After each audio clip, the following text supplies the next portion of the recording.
गुरुजी साहेब लोग इधर और ज़्यादा जगह मिल जाता, मेरे को पीछे जा सकता हूँ मैं। गुरुदेव का इधर ही रहेगा, मैं पीछे जाने से तो जगह और हो जाता। कल से ऐसा कर लेते हैं।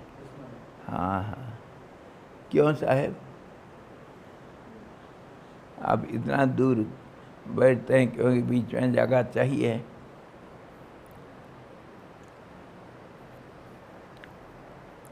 पेंडाल और ऑडियंस के बीच में जगह जरूरत पड़ता है ना।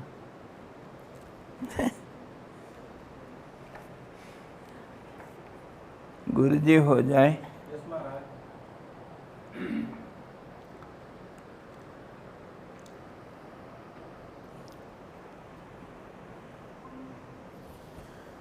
वो बेचारी अंग्रेजी माता जी का कुछ पल्ला नहीं पड़ा। एक दिन में क्या पल्ला पड़ेगा। हाँ,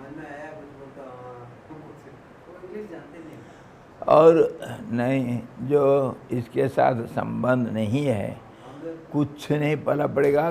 काला अक्षर भैंस बराबर।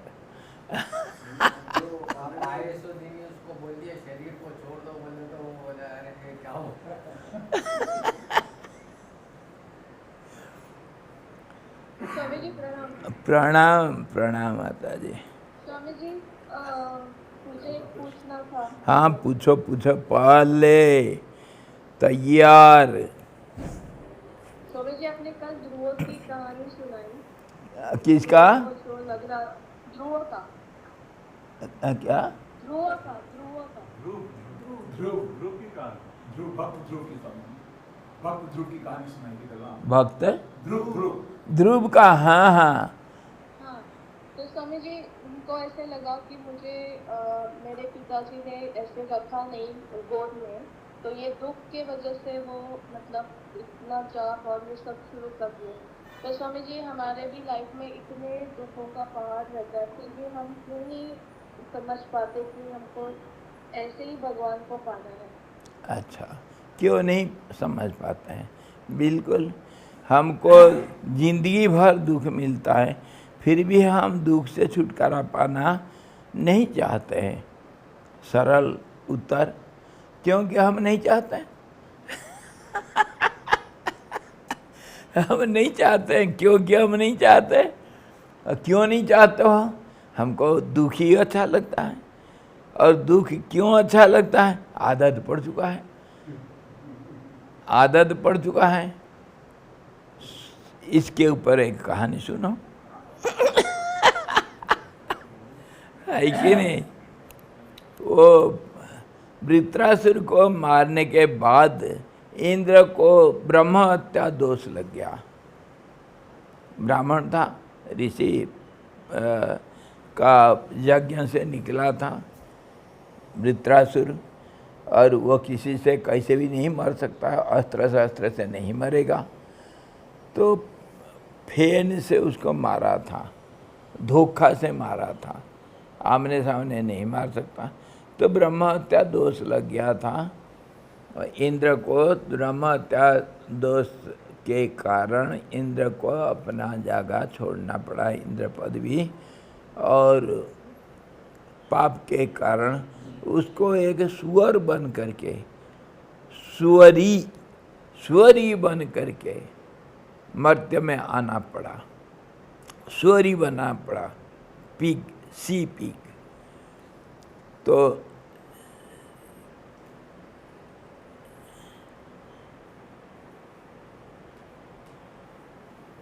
तो वो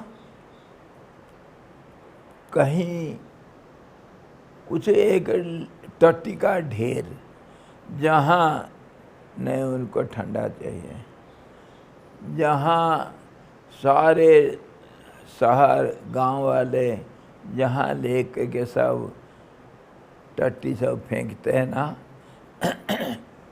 वहीं वो टट्टी के ढेर में शाबाश।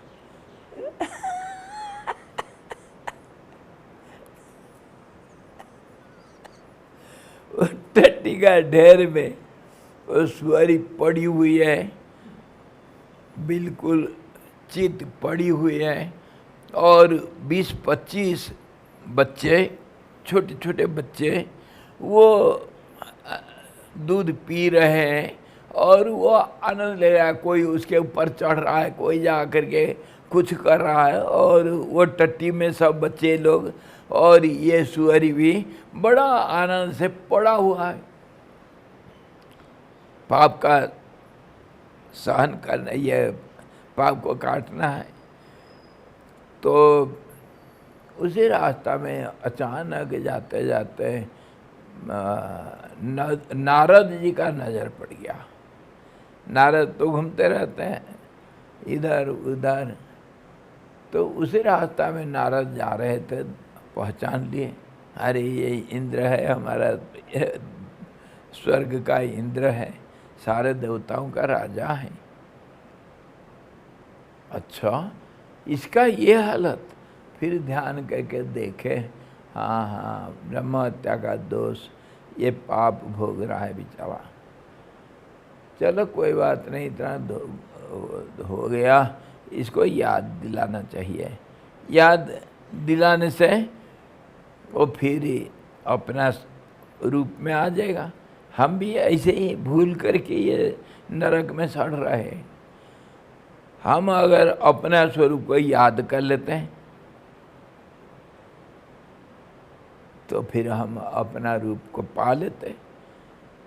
ये पुराणों में सारे कहानी में ऐसे ही जो अभिशाप होता है, अभिशाप के फल से जितनी सब कहानियाँ हम सुने, जामलार्जुन हुआ, नग वो गिरगिट बना था, और ये जो क्या गौतम के अहल्या पत्थर बनी थी, जितनी होता है सब अभिशाप से, कोई किसी कुकर्म के वजह से वो रूप बदलता है और कुत्सित रूप लेते हैं, फिर उनको पूर्व स्थिति में आ जाना पड़ता है, वो पाप खत्म हो जाने से। और पाप खत्म होने से क्या करना पड़ता है? अपना स्वरूप पूर्व रूप को ध्यान करते हैं, वो बन जाते हैं। यही है प्रोसेस, सबके लिए लागू। हम भी संसार में आए हैं अपना ये जो मनुष्य रूप में, मनुष्य रूप पे तो फिर भी तो थोड़ा बहुत तो चाहिए, क्योंकि इसमें विवेक बुद्धि वगैरह सब है। नहीं तो दूसरे रूप में पशु पक्षी कीट पतंग, इसमें ये बुद्धि विवेक भी नहीं रहता है। इसीलिए ये रूप हमको कैसे मिला, हम भूल गए हैं। और सृष्टि प्रणाली हम बार बार प्रोसेस को विचार करते हैं। परमात्मा आपको अपने को भूल करके अपना रूप देखने के लिए बहुत श्याम प्रजा एवं, इसीलिए अपने को छोड़ करके अपना अंग प्रत्यंग बहुत बारीक रूप में अपना अंश को व्यक्त करके देखता है। यही संसार है, और जितने संसार में जीव है सब परमात्मा का अंश है। कैसे मिला ये? क्योंकि भूल गया। असलियत क्या है? असलियत में परमात्मा है। और यही अभिशाप से मुक्त होना, यही बात है। मुक्त होना मतलब पूर्व रूप को, जो मूल रूप को याद करके उस रूप में परिवर्तित हो जाना, इतना ही तो है।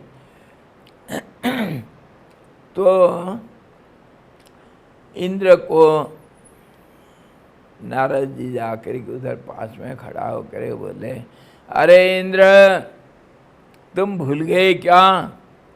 तुम स्वर्ग के राजा इंद्र है, सारा देवताओं का राजा, 3 लोक का राजा, तुम इंद्र हो, भूल गए?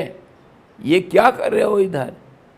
तुमको होश नहीं क्या? ये मॉल के ढेर में तुम पड़े हुए हैं। अरे अपना याद कर तू। जैसे गुरुजी बोलते हैं, हम लोगों को बोलते हैं ना, तत्त्वम असि, याद कर अपने को, तुम वही हो। नारद जी याद दिलाए, इंद्र तू भूल गया अपने को। तो इंद्र थोड़ा वो सुअरी सुना, उसी भाषा में बोले नारद। तो वो अपने भाषा में बोलता, नारद समझ रहे हैं। तुम कौन है रे, कौन है तू? तो नारद कहते हैं, मैं नारद, मेरे को पहचानता नहीं? नारे तेरा नारद पना, तेरे इंद्र पना लेकर के अपना रास्ता चल। तेरा और कोई काम नहीं क्या है? कौन सा स्वर्ग और कौन सा इंद्र है वो? क्या मेरे से कोई और कोई इंद्र, कोई स्वर्ग होगा जहाँ ज़्यादा सुख मिलता है? देख, मेरे को किसी चीज़ का चिंता नहीं है, मेरा स्वर्ग यही है, मेरा स्वर्ग यही है। जा जा अपना रास्ता पकड़, तेरा कोई धंधा नहीं है क्या? सुअरी अपने भाषा में इंद्र को डांटा।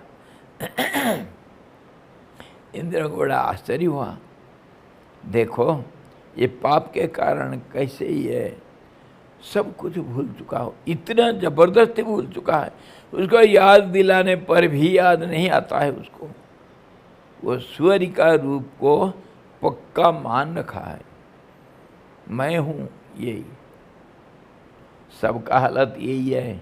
इंद्र का कहानी तो एक उदाहरण के लिए दिया गया, पुराणों में सब ऐसे ही कहानियाँ सब, उसके अंदर सूक्ष्म रहस्य सब, बहुत गहरी रहस्य छिपा हुआ रहता है। है कौन? इंद्र सुअर बन गए? नहीं, इंद्र था। इंद्र का ब्रह्म हत्या दोष, वो वृत्रासुर को मार करके। हो सकता है परीक्षित को दूसरा तो वो तक्षक काटेगा करके अभिशाप था। क्यों? वो ऋषि के गले में मुर्दा मरा हुआ सांप को डाल दिया था गुस्सा से, इसीलिए उसको श्राप दिया गया था, तेरे को सांप काटेगा, तू मरेगा। उसका ऋषि नहीं दिया था, ऋषि का लड़का दिया था अभिशाप। यह आएगा हमारे भागवत में, सुनेंगे कथा में। तो गुरुजी श्रृंगी था, वो श्रृंगी बोल के वो गुरु का लड़का था वो। हाँ ठीक। तो अभी इंद्र का कहानी सुनो। इंद्र अपने कितने भी नारद याद दिलाए, कुछ नहीं उनका चला। नारद को कहता है, तू कौन है रे? कौन सा नारद? कहाँ का नारद? नारद क्या चीज़ है मेरे सामने? मैं तो यहाँ का राजा हूँ, मेरे बराबर कोई है दुनिया में?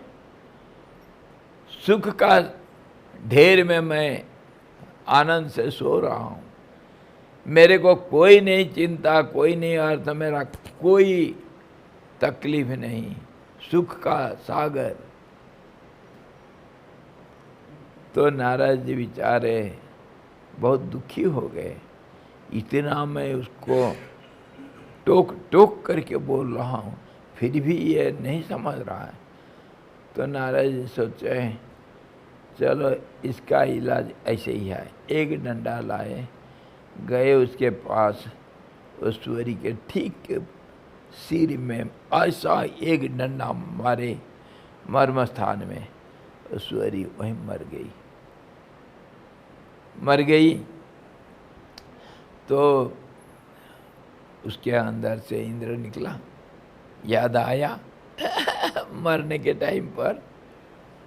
तो इंद्र जब नारद जी के पैर में पड़ा, नारद जी आप बहुत उपकार किए हैं, मैं तो पूरा इसमें तल्लीन हो गया था, मेरे को कुछ नहीं था याद। देखो ये पाप कितना मन को कलुषित करता है, बहुत बहुत धन्यवाद, आपका चिर ऋणी रहूँगा मैं। आप मुझे नहीं मारते हैं, मैं कितना जन्म बिता देता है यहाँ पता नहीं। तो वो गया फिर।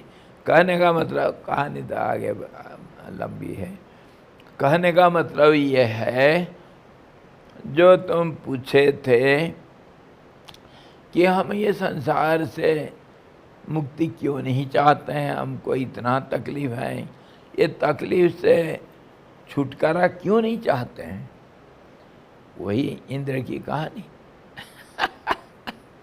हम अपना सुख का साम्राज्य को भूल रखे हैं, आनंद का सागर को भूल रखे हैं, भूल करके इसी को आनंद करके मान लिए हैं, मान लिए हैं।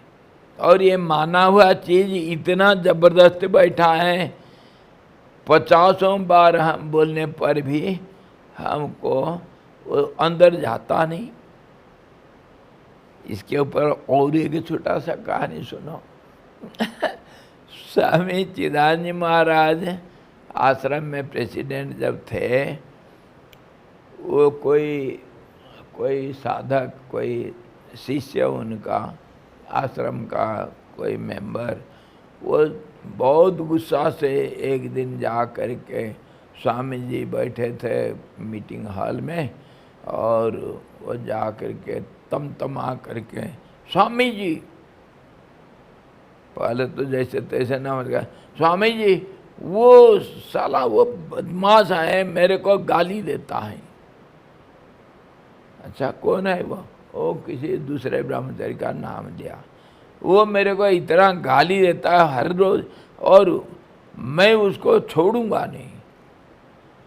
स्वामी जी, मैं आकर के आपको आखिर सुना दे रहा हूँ, मेरे को रोजाना गाली देता है। तो स्वामी जी पूछे, स्वामी जी का तो कभी गर्म होता ही नहीं। तो लोहा को गर्म करने के लिए बहुत हीट चाहिए। तो स्वामी जी बोले, गाली देता है? हाँ स्वामी जी। क्या गाली दे करके बोलता है? क्या गाली देता है? ना कहता है साला सुअर का बच्चा, गधा। कभी गधा बोलता है, कभी सुअर का बच्चा बोलता है, ऐसा गाली देता है, कान नहीं सुनेगा। अच्छा, तेरे को बहुत बुरा लगता है ना? हाँ स्वामी जी, इसको कोई सुनेगा? ये चरम गाली, सबसे बड़ा गाली सुअर का बच्चा है, गधा का बच्चा, और इससे क्या गाली ज्यादा दिया जा सकता है? इससे तो मेरे माँ बाप भाई बहन सारा 7 पीढ़ी को गाली दे दिया वो। स्वामी जी बड़ा प्यार से बोलते हैं, अच्छा अच्छा, वो बहुत बुरा किया है, ऐसा नहीं बोलना चाहिए। अच्छा, वो गाली देता है, तुमको बहुत बुरा लगता है ना? हाँ स्वामी जी, सहन नहीं होता है। और मैं रोज सुबह जा कर के बोलता हूँ तत्वमसि तत्वमसि, वो अंदर नहीं जाता है। ये एक दिन गाली दे दिया, गधा का बच्चा कह दिया, वो दिल तक जाता है और तेरे को हिला दिया। और मैं रोजाना तेरे कान में फूंकता हूँ तत्वमसि तत्वमसि, वो जाता नहीं ना अंदर। बेचारा ऐसा शर्मिंदा हो गया, फिर पीछे मुड़ के नहीं देखा, भाग गया। भागा, फिर स्वामी जी के पास नहीं आया कंप्लेन करने के लिए। इतना बोलता हूँ रोजाना, वो अंदर कान के अंदर नहीं जाता है, और गाली जल्दी चल जाता है। क्यों? गाली सुन सुन करके कान खुला रहता है गाली सुनने के लिए, तभी तो गाली समझ में आता है। हाय रे विधाता।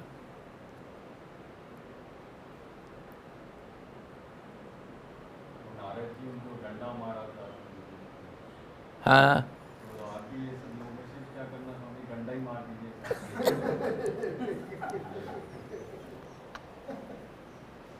इसलिए आप जगन्नाथ को गाली देते हैं। जल्दी समझो। अरे कहाँ आप लोग क्या क्या समझते हैं। हम अभी शुरू नहीं किए क्लास। डंडा मारना चाहिए ना, इसके ऊपर भी कहानी सुनो। हाँ हाँ, यहीं से शुरू करूं? नहीं, ऊपर जितने ऊपर ऊपर है ऊपर से शुरू करके नीचे आना चाहिए। सबका सिर जिसके ऊपर है।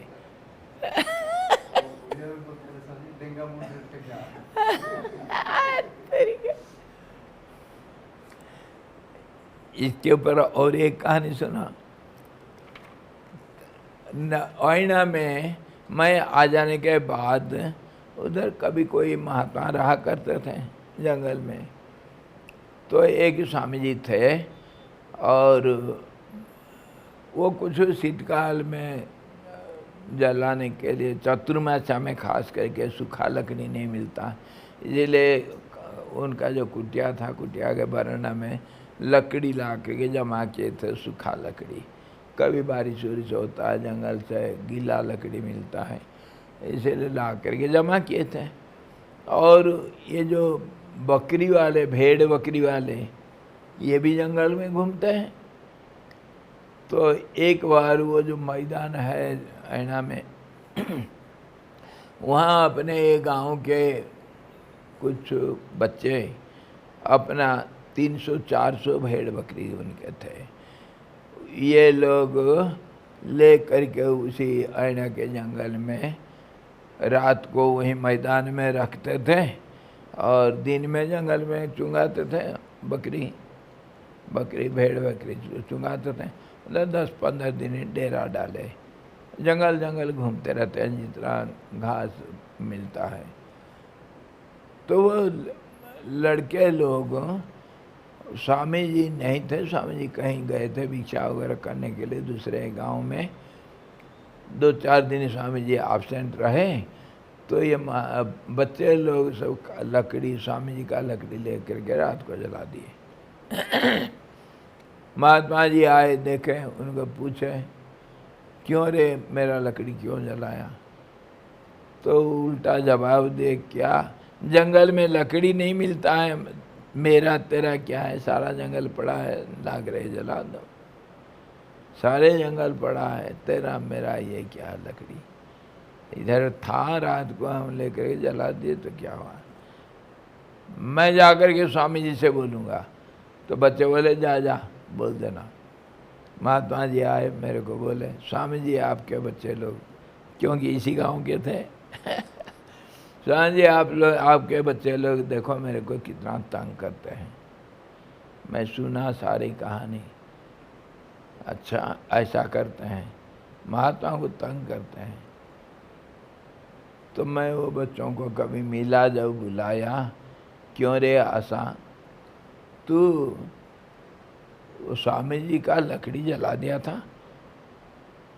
वो बोल रहे थे ना, हाँ स्वामी जी मैं जलाया था। नटखटी बच्चे झूठ नहीं बोलते हैं, सीधा सीधा बोलते हैं। हाँ स्वामी जी मैं जलाया था। मैं कहा स्वामी जी को इतना तकलीफ देता? अरे महात्मा जंगल में जा कर के थोड़ा बैठ के ध्यान भजन करने के लिए गया है और उसको भी तुम तकलीफ देते हो? हैं? जैसे राक्षस लोग जंगल में ऋषि मुनियों को तंग करते थे, ऐसे ही तुम ब्राह्मण परिवार में पैदा हुए हो, इतना नहीं समझते हो? महात्मा को जाकर तकलीफ देते हो? तो वो लड़का मेरे को कहता है, स्वामी जी हम जानबूझ के तकलीफ देते हैं, हम बहुत सोच विचार करके महात्मा को तकलीफ देना चाहिए। ये मेरे को जवाब देता है। मैं कहा क्यों? स्वामी जी ये ऋषि मुनि लोगों को भगवान बहुत प्यार करते हैं, बहुत अपना मानते हैं, और इनको परेशान करो तो भगवान जल्दी अवतार ले लेंगे, हमको दर्शन मिल जाएगा।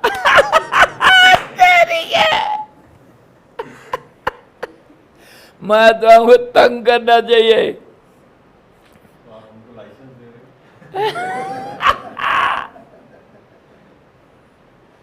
हे भगवान, मेरा मुँह चुप कर दिया कैसा जी। ऋषि मुनियों को तंग करेंगे तो भगवान जल्दी अवतार लेंगे। आप अलग बाबा का नाम लेते नहीं, अलग नहीं, और दूसरा एक स्वामी जी थे, हाँ, वो नेपाली बाबा थे। तो इसी प्रकार कहने का मतलब है, जो डंडा मारने का बात आप कर रहे हैं, डंडा मारने से पर्पस, कर्म का पर्पस क्या है, उसके अनुसार कर्म फल नियति निर्धारित करती।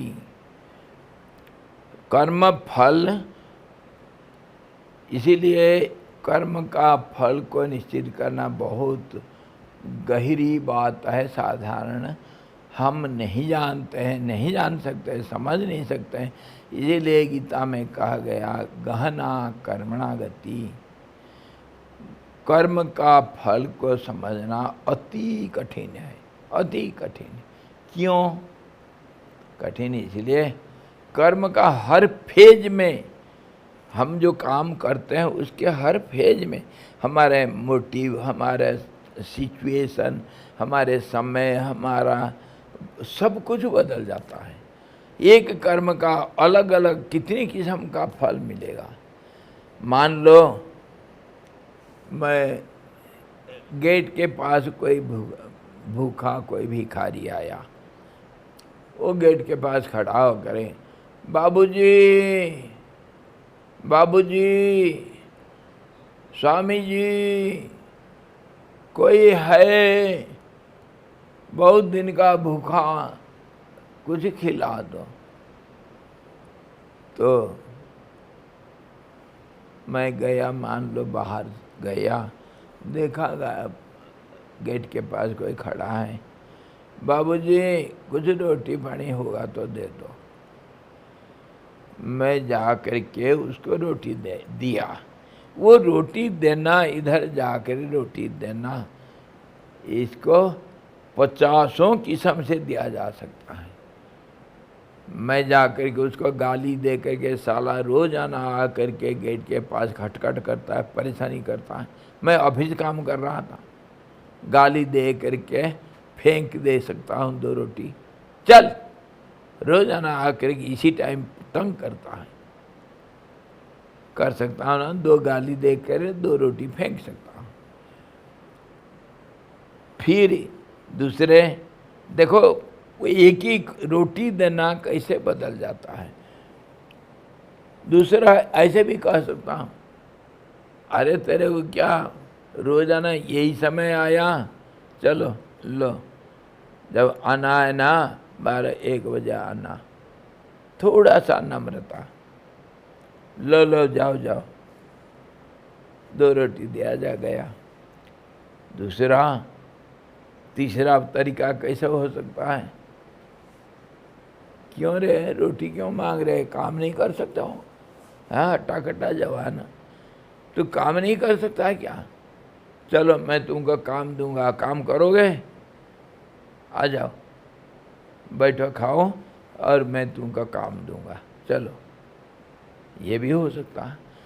फिर रोटी देना है आखिर काम, फिर जा करके, अरे बबलू देख तो कोई रोटी मांग रहा है, देख देख उसको क्या ज़रूरत है, दे दे।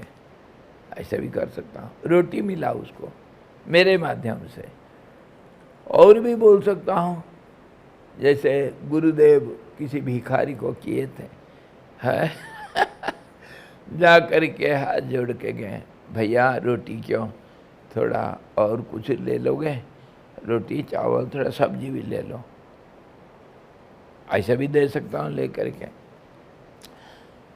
इससे भी और, आ जाओ आ जाओ, उधर उधर क्यों खड़ा है, आ जाओ भाई आ जाओ, इधर बैठ, बैठ के खा ले।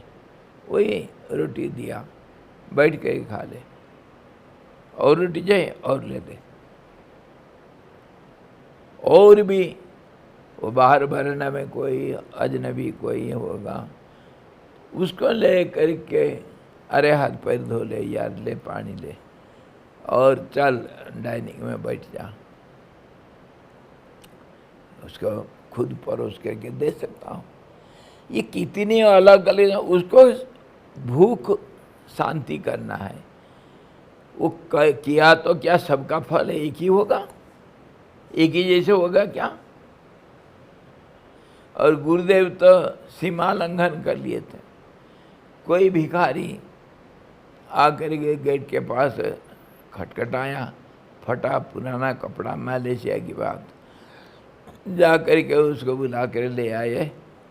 उसको पहले बाथरूम में ले गए, प्यार से उसको अपना सैंडल सोप से नहला करके सारे कपड़ा उखाड़ के फेंक दिए, सब फाड़ करके, और उसको अपना गामछा दे करके अपने आप उनको नहला धुला करके सैंडल सोप से तेल मालिश करके फिर अपने बिस्तरा में सुलाए, पहले खिलाए, खुद परोसे, और उसके बाद अपने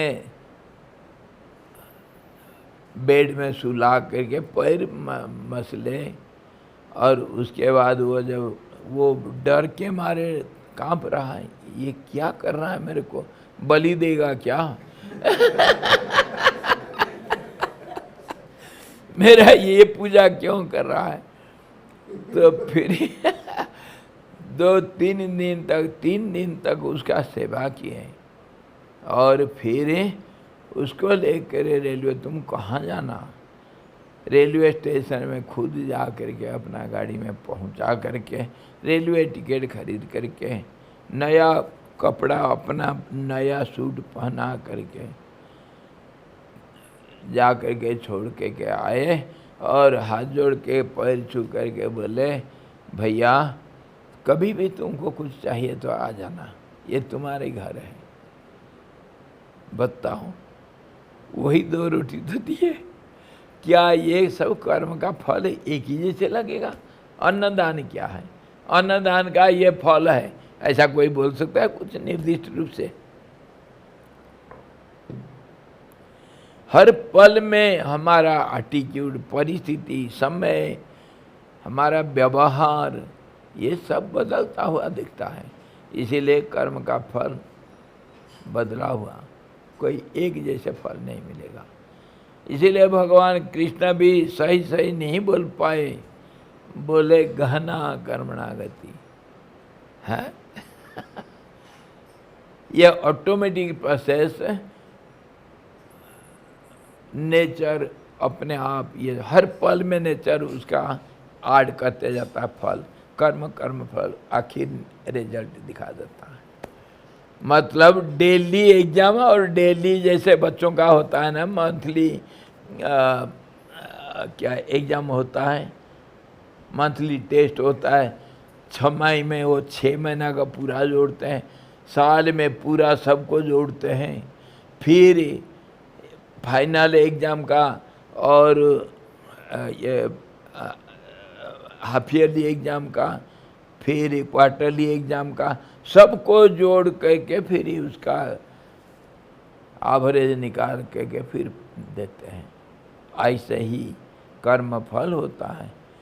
हम इस दुनिया में क्यों पड़े हुए हैं और क्यों नहीं निकलना चाहते हैं, इसमें बहुत सारे कारण हैं। एक कारण नहीं, एक आदत है हमारा दुख को सहन कर लेना, खाली ये एक कारण नहीं।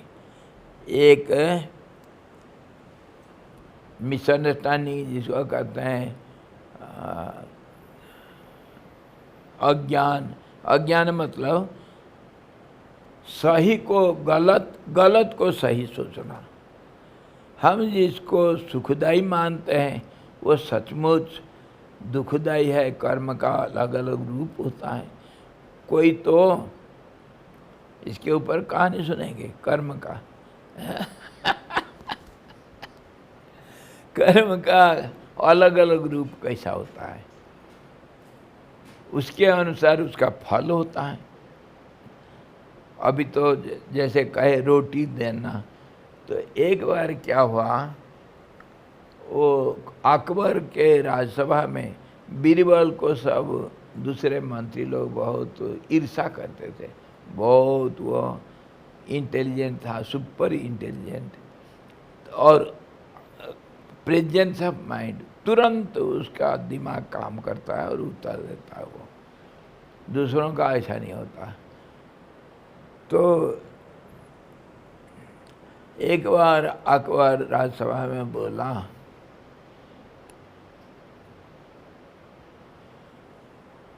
सबका दिमाग को टटोलने के लिए मंत्री सब इसको जो अकबर नहीं, बीरबल को सब ईर्ष्या करते हैं, तो बीरबल कैसे बुद्धिमान है उसको दिखाने के लिए अकबर एक प्लान किया। तो एक दिन सभा में अकबर बोला, देखो मंत्रियां सब, मंत्री लोग और जितने हमारे सभासद हैं, सबको एक सवाल है, जो इस सवाल का हल करके देगा मुझे तो उसको इनाम मिलेगा। और तुरंत बहुत सारे इनाम मिलेगा। हाँ, क्या सवाल है? सवाल है, मुझे 4 आदमी चाहिए। कौन मेरे सामने 4 आदमी ला करके दिखा सकता है? 4 आदमी चाहिए। अच्छा, 4 आदमी? सब सोच रहे हैं अरे 4 क्या 50 ले आएंगे, अकबर का ऑर्डर है। अकबर बोलता है नहीं, सुना, 4 आदमी 4 गुण का होना चाहिए, अलग अलग 4 आदमी। अलग अलग कैसा? एक तो होगा अब का और तब का नहीं, और एक होगा अब का नहीं तब का, और एक होगा अब का भी है तब का भी है, और एक होगा अब का भी नहीं तब का भी नहीं। 4 आदमी चाहिए। यही तो बात, यही तो बात। ये भाषा समझो।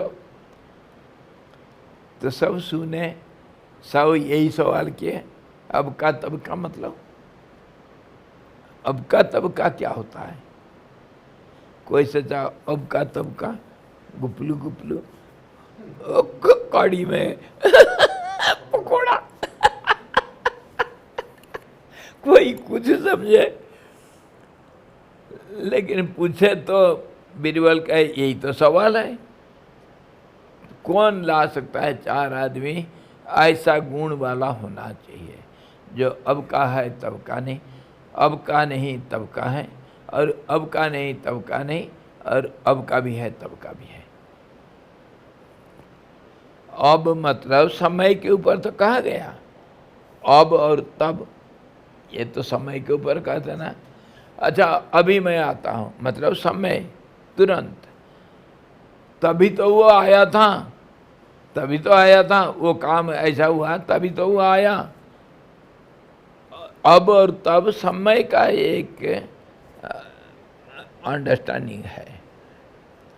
तो सब सोचे, कोई कुछ नहीं कर पाए। बीरबल को समझने के लिए एक पल लगता है। कहा महाराज मैं ला दूंगा, परंतु मुझे थोड़ा समय चाहिए, ढूंढना है ना, ऐसा 4 आदमी ढूंढना है, तो मुझे थोड़ा समय दे दीजिए। कितना समय चाहिए? 1 हफ्ता। हाँ, लो जितना समय देना लो। तो बीरबल कहा ठीक है, अगले मंगलवार को मैं ला दूंगा।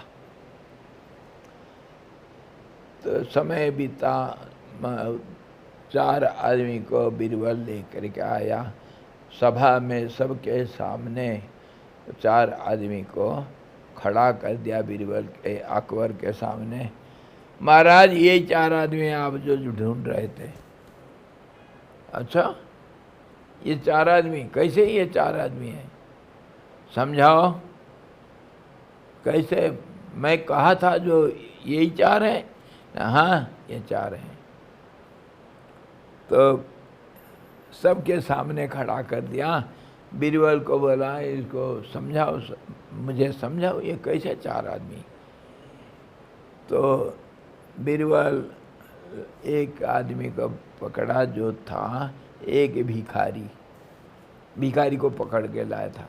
फटा पुराना कपड़ा, एक झोला फटा पुराना, उसमें टूटा फूटा एक आधे कुछ पैसा पड़ा है, खाने के लिए कुछ नहीं, गंदा शरीर, गंदा कपड़ा,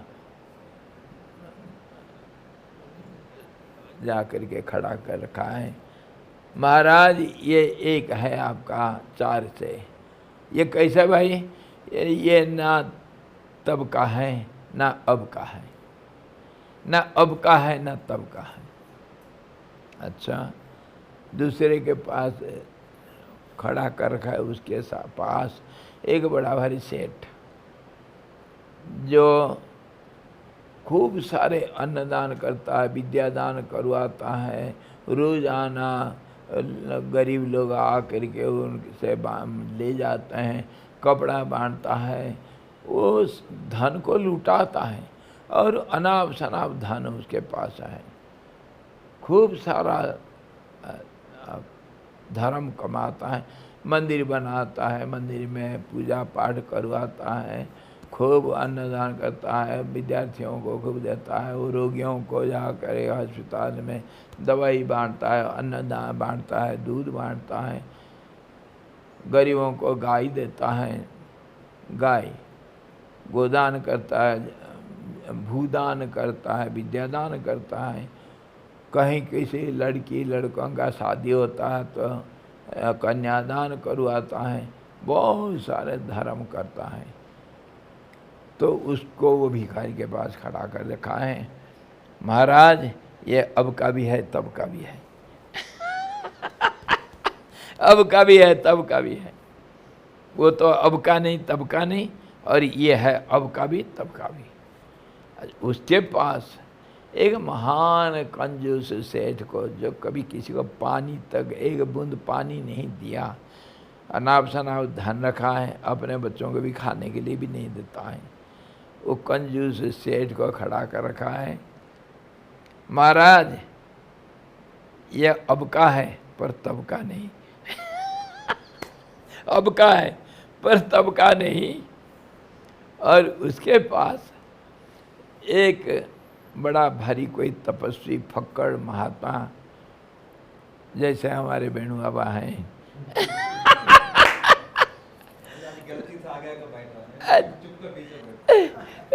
तो नहीं, सामने बीरबल ला करके बैठाया ना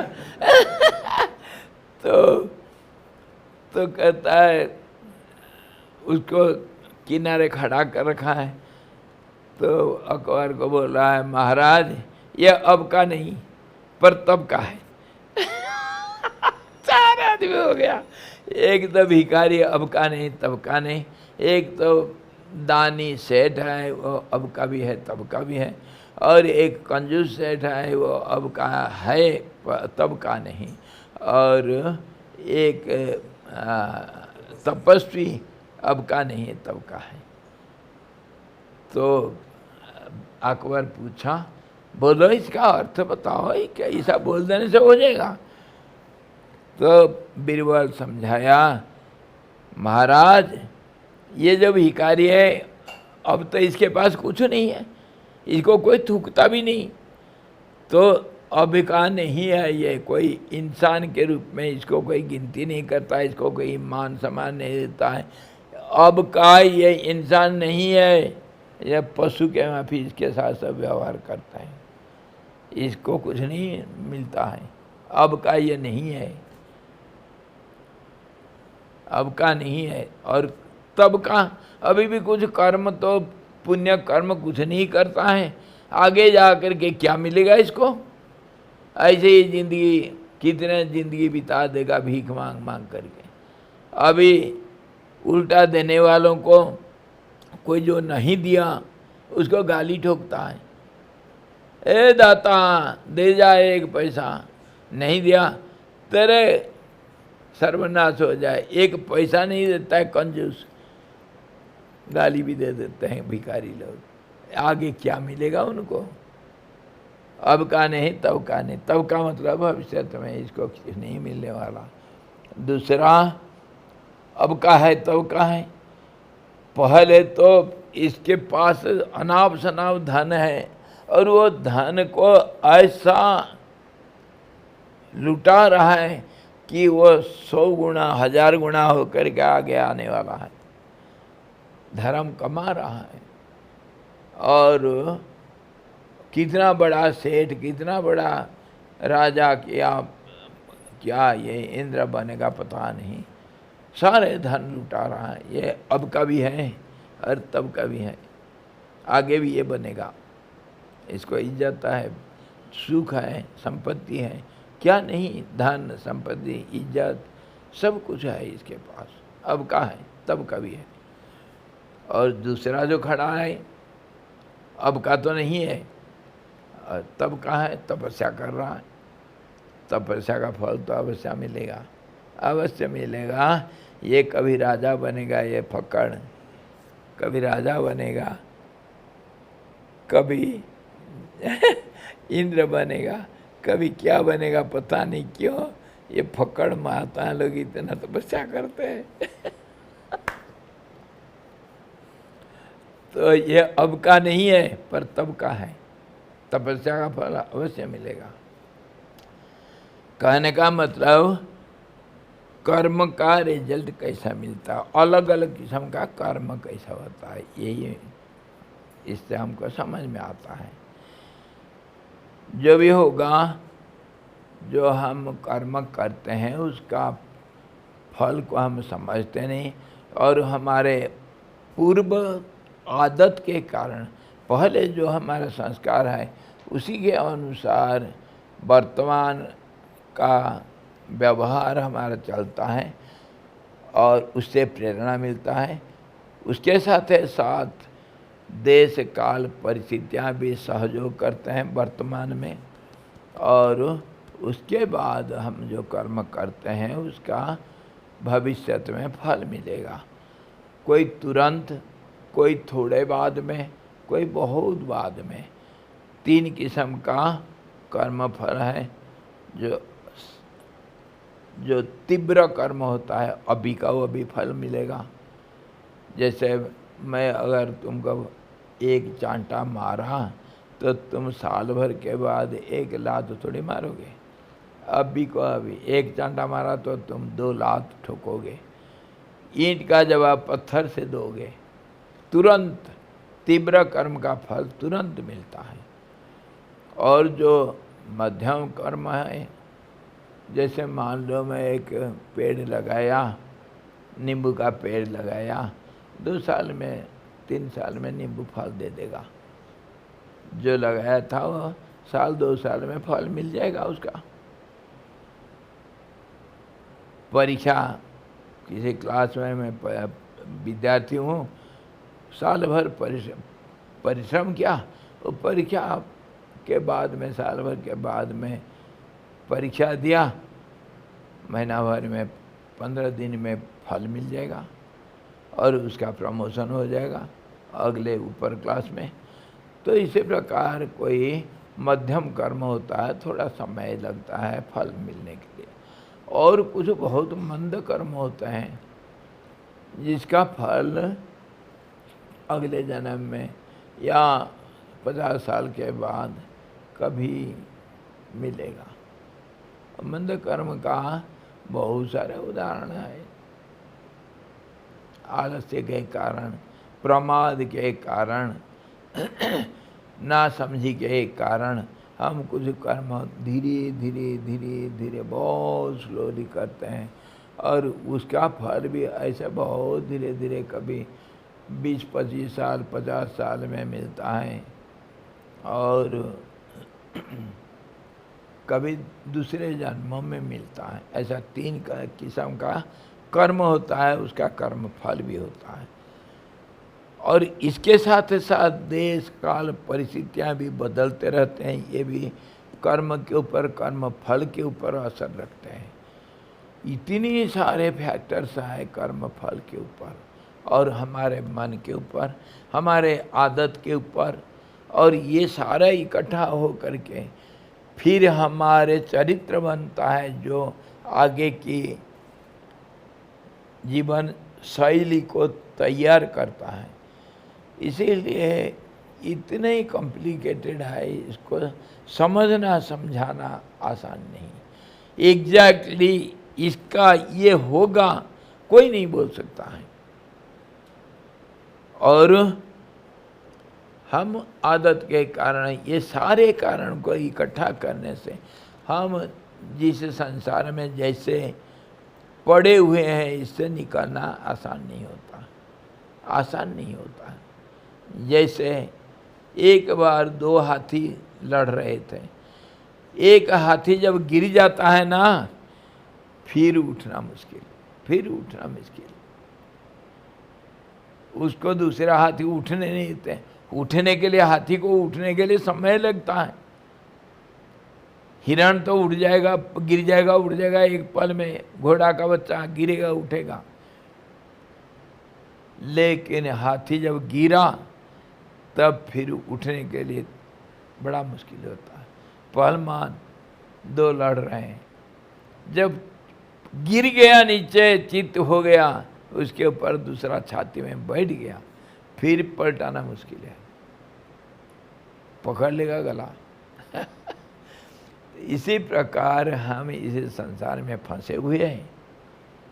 बहुत सारे कारण है जी, एक नहीं, एक नहीं।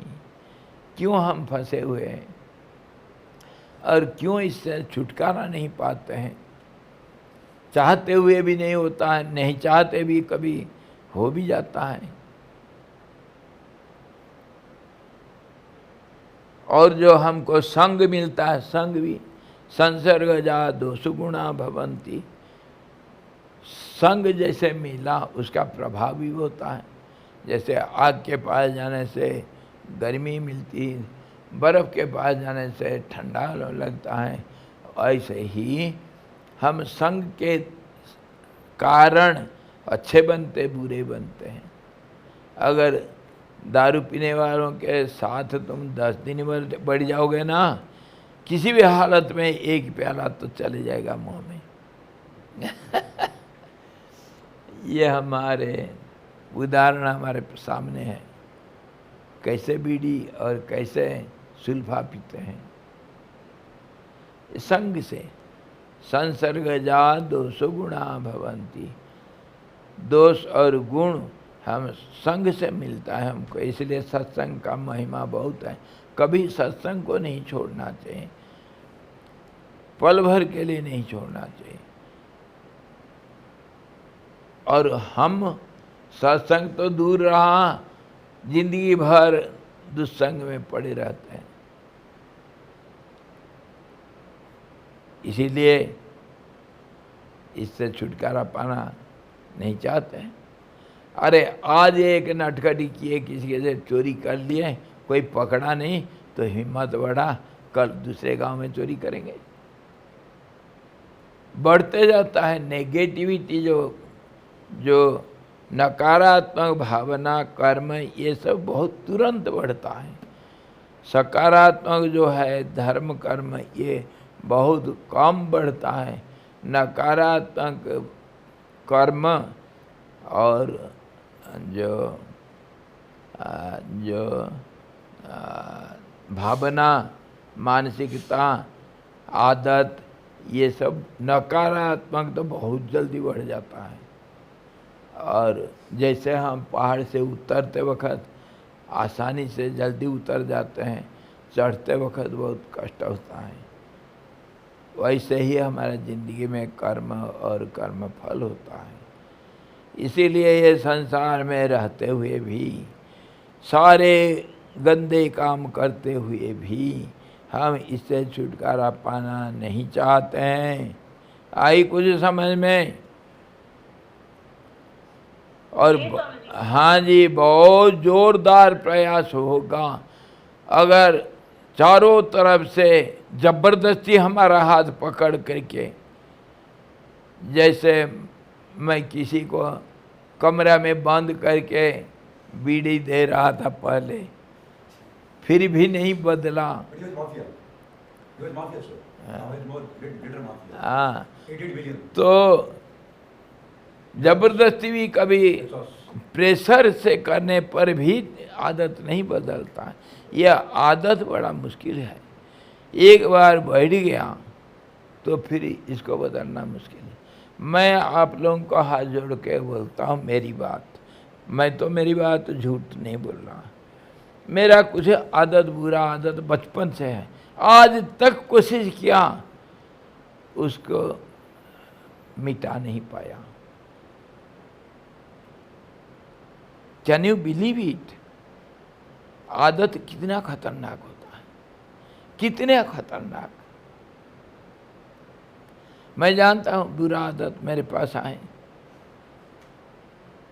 मैं खुद जानता हूं, जानते हुए कोशिश करता हुआ नहीं बदलता। जो छाप बचपन में पड़ गया उसको जिंदगी में बदलना मुश्किल है। इसीलिए जन्म से, बचपन से माँ बाप, भाई बहन, संग, अड़ोस पड़ोस कैसा है, कैसे विद्यार्थी है, कैसे स्कूल में पढ़ा, कैसे गुरु लोग थे, ये सारे हमारे ज़िंदगी को प्रभावित करते हैं। जो माँ बाप बचपन में जो सिखाया वही रहेगा ज़िंदगी भर। कितने हजारों कोशिश कर दो, जवानी में कुछ नहीं बदला जाता है और बुढ़ापा में तो कुछ नहीं होता है। जो आदत बचपन से पड़ा हुआ है वही चलेगा। इसीलिए ये सारे कारण से हर व्यक्ति का जन्म, कर्म और संगत, समय, परिस्थिति, ये सब विचार करने के बाद हम देखते हैं कि हम इतने बुरे हैं, हम अच्छा बनना मुश्किल हो जाता है। ये संसार के गंदगी में पड़े हुए हैं लेकिन निकलना मुश्किल हो जाता है। सत्संगों को बहुत कम मिलता है, हम बहुत कम तड़पते हैं कभी सत्संग पाने के लिए। मैं अपने बात बोलता हूँ, बचपन में कई महात्मा देखने से हम मजाक करते थे और भाग जाते थे दूर। वो तो किस्मत से कहीं पूर्व जन्म का कुछ था, मेरे को सत्संग मिला। नहीं तो बचपन में हम गाली देते थे और मजाक करते थे महात्माओं को। बताओ, ये कुकर्मी। और कभी कुछ ऐसा संग मिला, जबरदस्त सत्संग मिला, तभी जिंदगी पलटा इस तरफ का। नहीं तो आज तो कोई डाकू, कहीं मर्डरर होना था मेरे को। ये संग, परिस्थिति और अपना भी कुछ है, चाह भी है, ये सारे को करके। आपने बोला पिछले जन्म में आप वैष्णव देवी में ठाकुर था। नहीं लूटे थे लोगों को। हरिओम हरिओम। आप बोले थे मैं कभी, मेरे को पूर्व जन्म का मैं कभी कुछ आभास मिलता है। मेरे को ऐसा लगता है मैं वैष्णव देवी का दूर वो पहाड़ी में एक नदी छोटी सी है, वो नदी के किनारे किसी पहाड़ी गांव में पैदा हुआ था। बड़ा पहलवान था और बड़ा नेता टाइप का था और बहुत डकैती किया था, खूब डकैती किया था, चोर का सरदार था, लेकिन बहुत अच्छा कर्म किया था। चोरी करके, डकैती करके बहुत लोगों को, गरीबों को बहुत मदद किया था। ये सारे संस्कार मेरे अभी भी हैं। आश्रम के नाम में डांटते हैं ना लोगों को, आप अभी भी वही कर रहे हैं आप। चोरी करने का मेरा आदत अभी भी नहीं गया।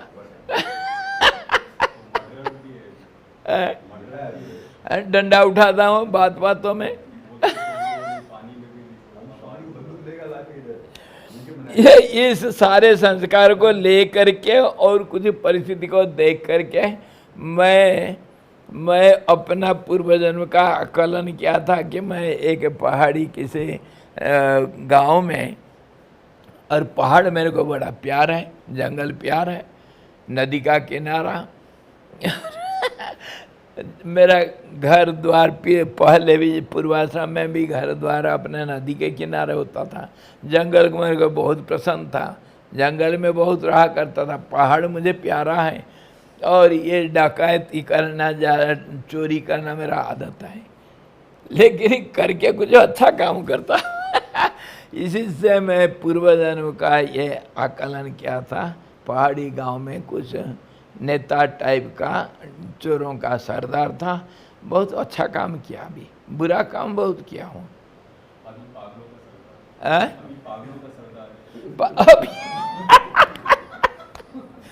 अरे पहले जन्म में मैं पागल था, जितने पागल मेरे सब दोस्त मेरे को बड़ा प्यारा है। प्यारे है पागल, सब पागलों का सरदार हूँ।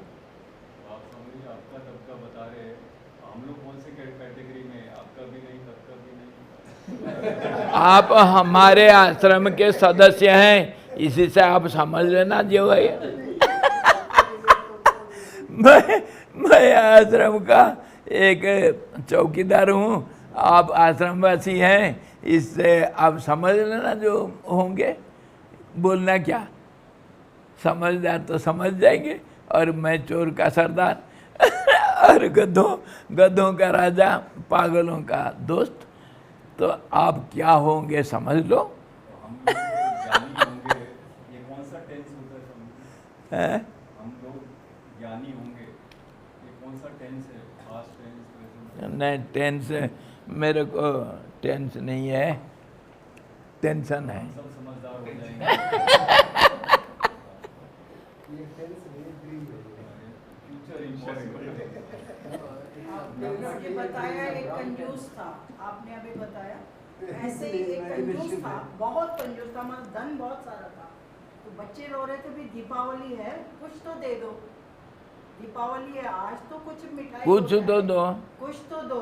तो उसने बड़ी मुश्किल से एक का सिक्का निकाला, टाइट पकड़ा, गया मार्केट, पूरी मार्केट घुमा, सब पूछा ये कितने का, ये कितने का। कंजूस था, और वो नोट को पसीना आ गया।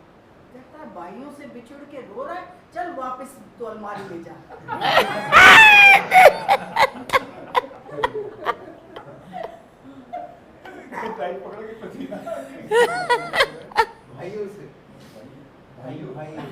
अपने भाई बंधुओं से बिछुड़ के तो रो रहा है, तो वापस अलमारी में जा। वो ऐसे वो सेठ जी अपनी पत्नी के साथ, वही वाले सेठ जी अपनी पत्नी के साथ घूम रहे थे बाजार में। बहुत पैसा है, बहुत कंजूस है। पत्नी बोला सुबह से घूम रहे हैं, गला सूख गया, थोड़ा पानी पिला दो। बोला सेठ अरे पानी का, मैं सोच रहा हूँ तेरे को गोलगप्पा चाट पापड़ी खिला देता हूँ। कह रही है अरे वाह, तो आपका बात सुन के मुँह में पानी आ गया। कह रहा था वही पी लो।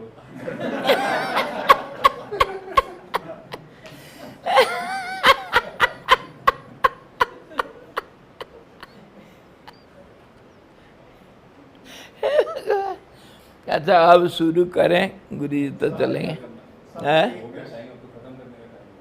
नहीं नहीं, अभी आधा घंटा है भाई। अभी आधा घंटा है, चलो। छोटा सा सवाल है, योग वशिष्ठ में कर्म को मानते हैं? क्या कर्म को? धर्म या कर्म? कर्म को मान करके खंडन करता है। बिना करके पहले खंडन, पहले मंडन, उसके बाद खंडन।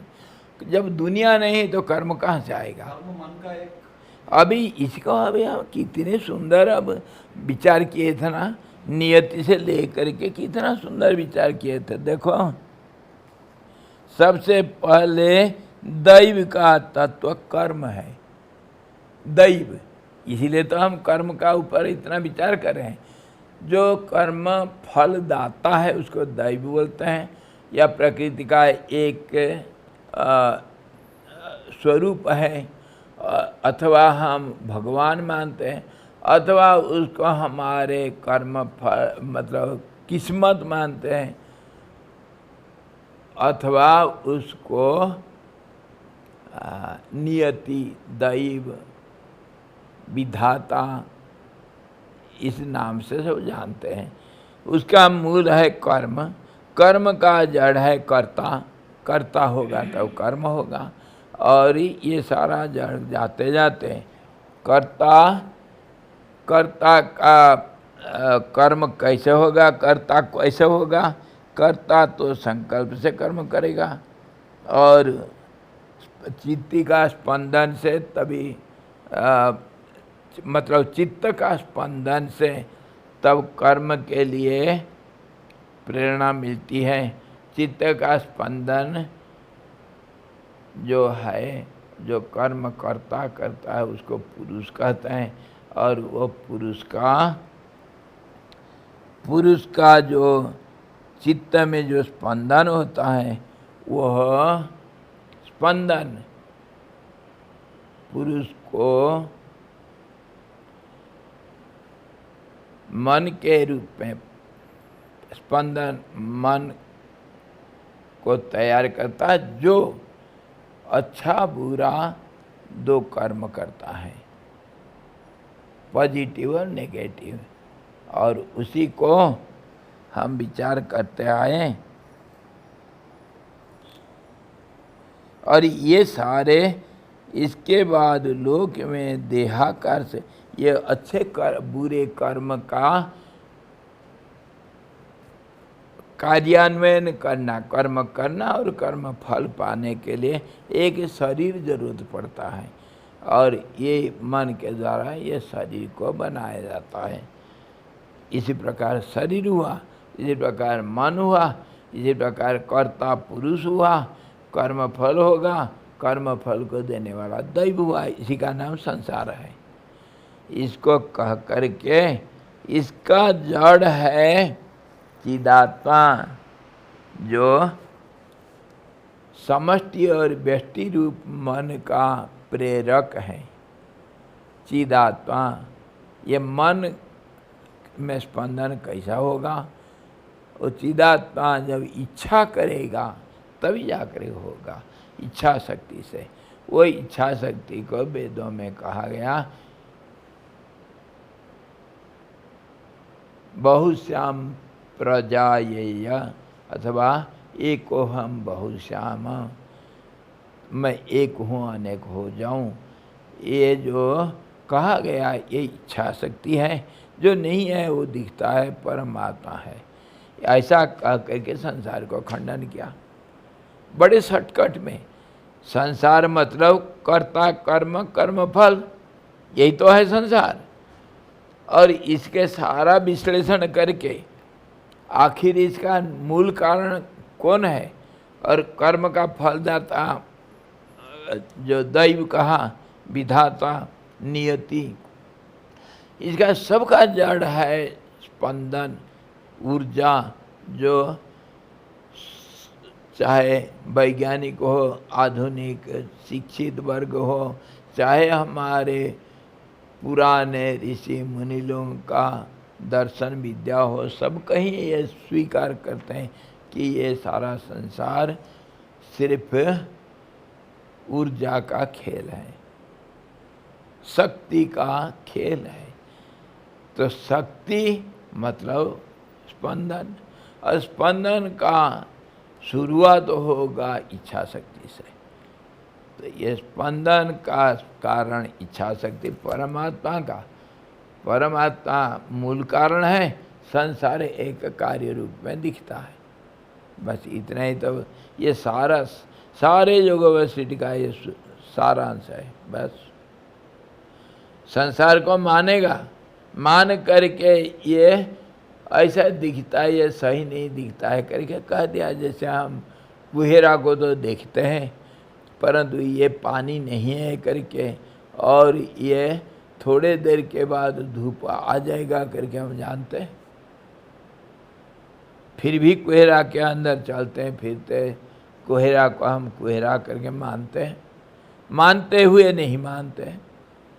ये कुहेरा दोपहर तक नहीं रहेगा, आज है कल को नहीं रहेगा, ये हम सब जानते हैं और अनुभव से भी सिद्ध है।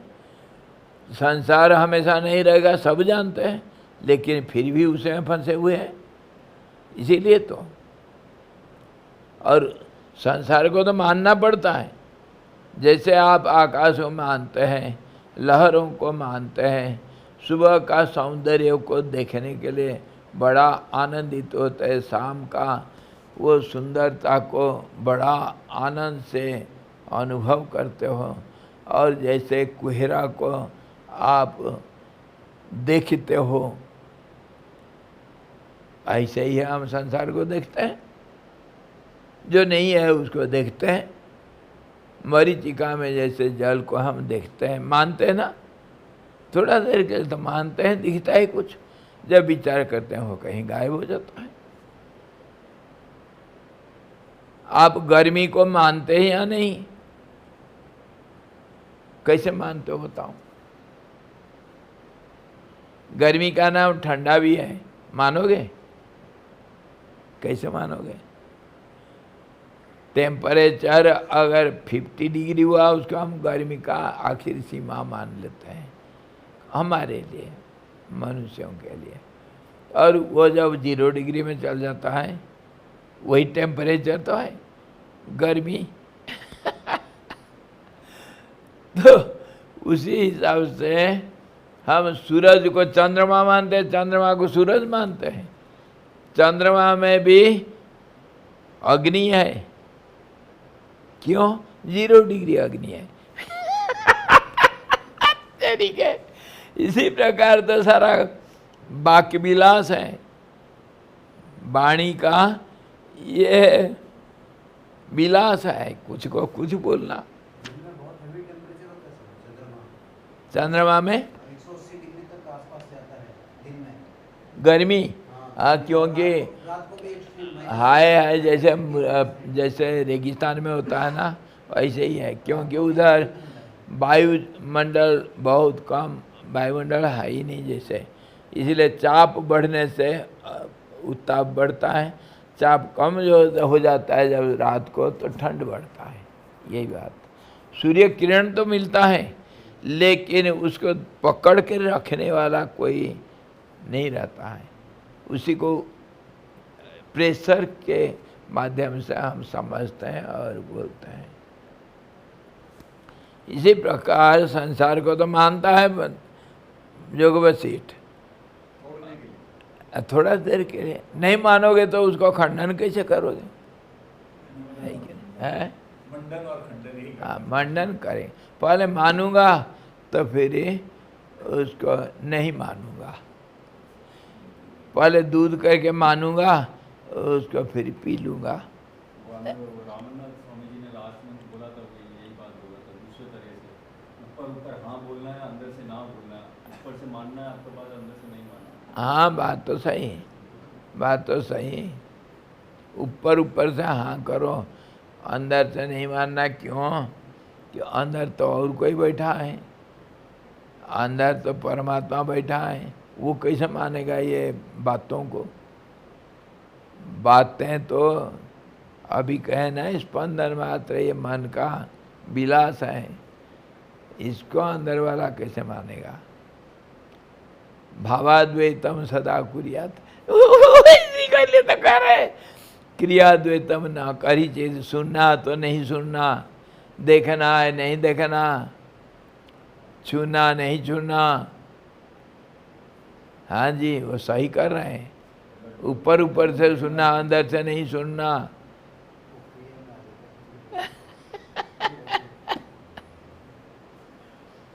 तो आज शुरू करें या नहीं करें? गर्म ठंडा का आप बता रहे ना, एक ही चीज होता है, समझो पार्क में लड़का लड़की बैठ के बात कर रहे हो, लड़की बोला लड़के को तुम बहुत कूल हो, शांत हो, बहुत हाँ cool हो।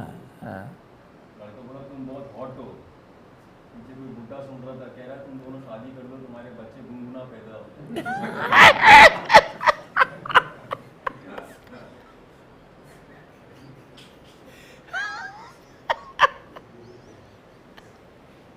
कल वाला स्टोरी बता दीजिए स्वामी, 10 मिनट बचा बस। कल वो हनुमान जी पैर पकड़ रखे अरे यार, अरे भाई कहानियों का तो कोई अंत नहीं। विशाल जी का ये ब्रेन आधा योगा उसमें लगाए तो कब से इतना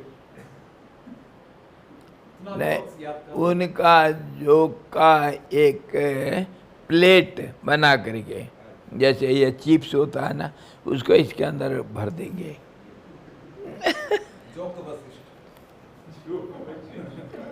गर्म ठंडा एक ही चीज होता है स्वामी, ज़्यादा अंतर नहीं है। वही सदाक बोला, कह रहा मैं एक चीज नोट कर रहा हूँ, क्या जैसे जैसे ठंड बढ़ रहा है ऐसे ऐसे गर्मी कम होता जा रहा है। अच्छा, नोट किया। सरदार इतना बुद्धिमान होते हैं।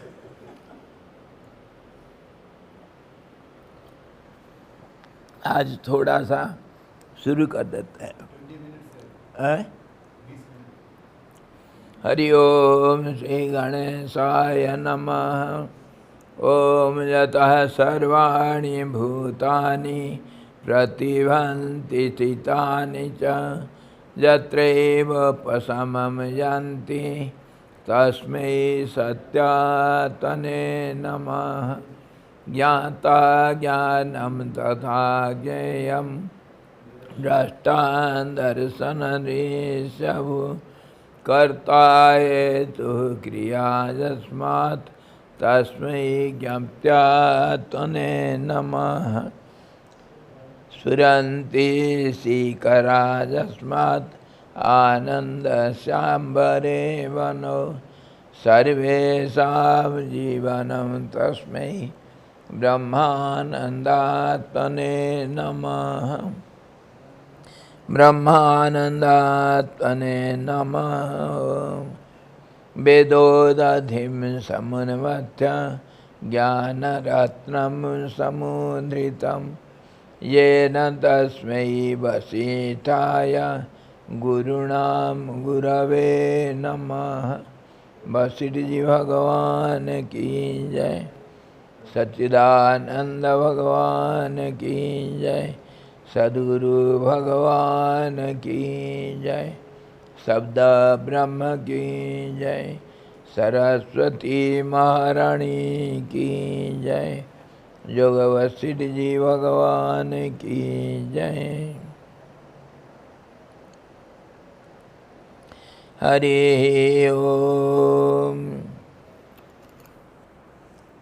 हम जो कल देखे थे जोग वशिष्ठ ने का निर्वाण प्रकरण उत्तरार्ध 28वां अध्याय में बीजांकुराणाम इस प्रश्न का उत्तर देते हैं। भगवान वशिष्ठ जी कहे थे स्वस्पंदन, जो स्पंदन बीजांकुर न्याय, बीज से अंकुर जो पैदा होता है वो बीज का दूसरा बदलाव रूप है। इसको न्याय शास्त्र में बीजांकुर न्याय, जैसे भ्रमर कीट न्याय होता है, जैसे काकतालीय न्याय, अलग अलग न्याय उदाहरण देते हैं। ये बीजांकुर न्याय है। तो ये कहा था स्पंदन के कारण ही संबित जगत, मतलब चेतन जो है, संबित जगत की बीज ही बीज हो जाती है और स्पंदन के अभाव से अबीज रूप हो जाती है। इसको समझना चाहिए। स्पंदन हुआ तो एक स्पंदन दूसरे के साथ वेव, जिसको कहते हैं वेव लेंथ होता है, वेव हाइट होगा, वेव का प्रेशर भी होगा, सब कुछ होता है। तो एक स्पंदन का दूसरे स्पंदन के साथ दूसरों को तैयार करेगा, वो उसमें एक मोमेंटम रहता है। जब ऊपर जल ऊपर उठेगा तो नीचे उसके किनारे एक खड्डा बनेगा, तभी तो ये देसी भाषा में मैं बोलता हूँ इसको फिजिक्स का लॉ को अप्लाई करना। तो इसमें जब खड्डा बनेगा तो नेचुरली उसके पास फिर ऊपर बनेगा।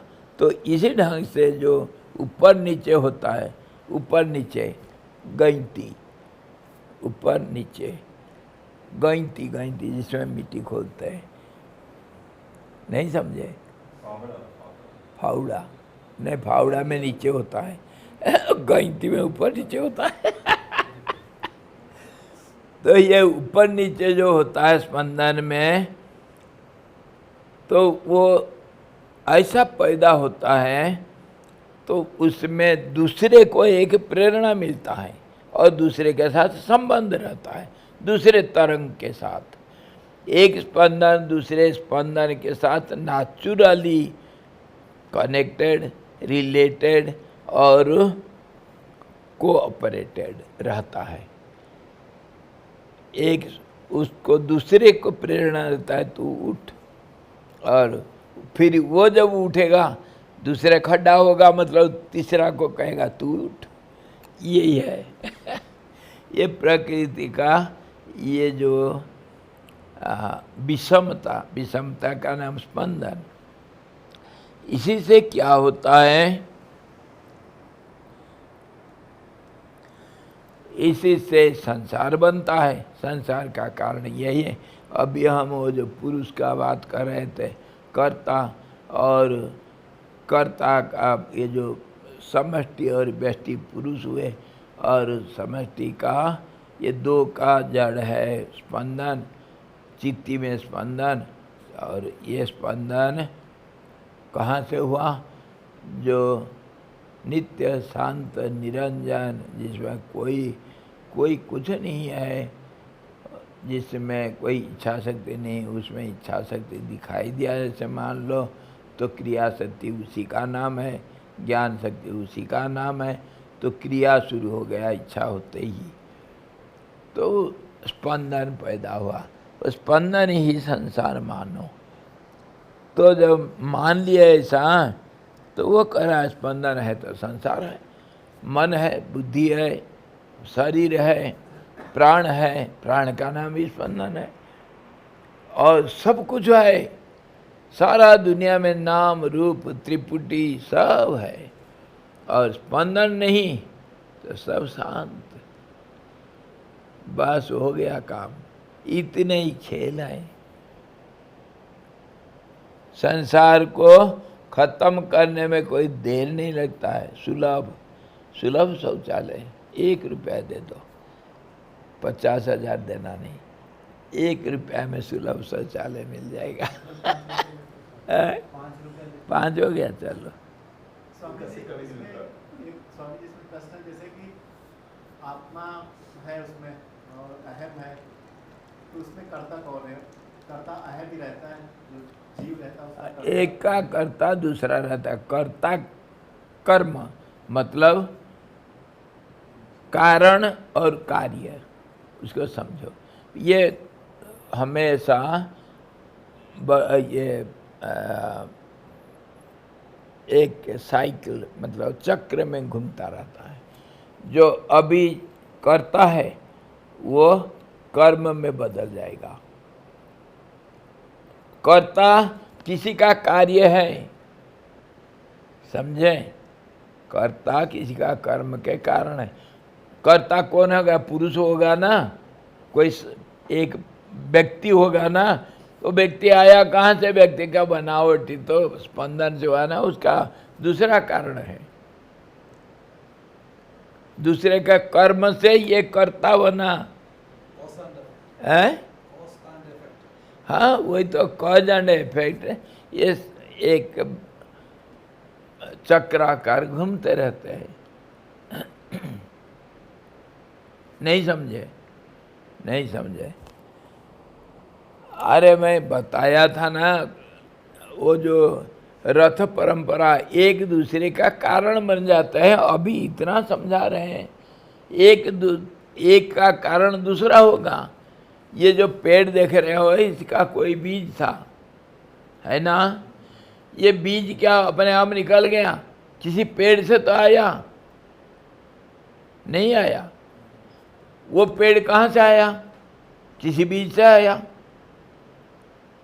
मुर्गी अंडा दिया ना? नहीं दिया? दिया। अंडा कहाँ से आया? मुर्गी से आया। मुर्गी कहाँ से आया? ऐसा ही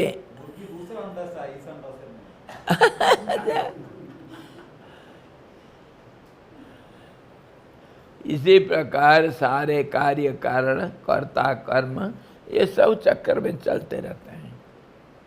इसी को कहते हैं संसार चक्र, जहाँ देखो एक चक्र है।